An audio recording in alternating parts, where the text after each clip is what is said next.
मग जो सिल्लोड, आपण त्याला सिल्लोड पॅटर्न समजा म्हटलं, तसं तुम्ही सिल्लोडमधल्या तुम्ही म्हणता की गद्दारीचा कलंक पुसण्यासाठी भाजपशी बोलायला, भाजपच्या कार्यकर्त्यांशी चर्चा करायला, कार्यकर्त्यांची मग तो बोलायला नाही, मी विनंतीच केलेली आहे जाहीर. मग तसाच पॅटर्न महाराष्ट्रात इतर ठिकाणी करतोय. आणि तुमचं म्हणणं अगदी बरोबर आहे. मी संपूर्ण महाराष्ट्रातल्या जनतेला काल नाशिकच्या सभेत आवाहन केलेलं आहे. आवाहन आणि आव्हान, मी आव्हान भाजपला देतोय आणि आवाहन हे भाजप प्रेमींना करतोय की महाराष्ट्राशी द्रोह करणाऱ्या भाजपला मत देऊ नका. महाराष्ट्राशी द्रोह करणाऱ्या मेंढ्याला मत देऊ नका. जे महाराष्ट्र लुटतायत त्या लुटारूंना मदत करणाऱ्यांना सुद्धा मत देऊ नका. ही माझी जाहीर विनंती आहे. मग तुमचा याच्यातनं अर्थ असा निघतोय, म्हणजे मला जे जाणवतं आहे, तुम्ही मला करेक्ट करू शकता जर मी चुकत असेल तर, म्हणजे भाजपच्या नेतृत्वाशी प्रॉब्लेम आहे, कार्यकर्त्यांशी नाही, किंवा सध्याच्या नेतृत्वाशी प्रॉब्लेम आहे.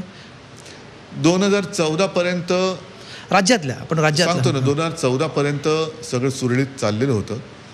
बिघडायला सुरुवात झाली 14 पासून. 14ला युती मी नव्हती तोडली, भाजपने तोडली होती. मोदीजी पंतप्रधान झाले, अमित शहा अध्यक्ष झाल्यानंतर युती तोडण्यात आली, मी नव्हती तोडली. एकनाथ खडसेंचा इंटरव्ह्यू आहे तुमच्या चॅनलवरती आहे की त्यांना वरनं सांगण्यात आलं की तुम्ही फोन करा आणि सांगा युती तोडायची. मी नव्हती तोडली युती.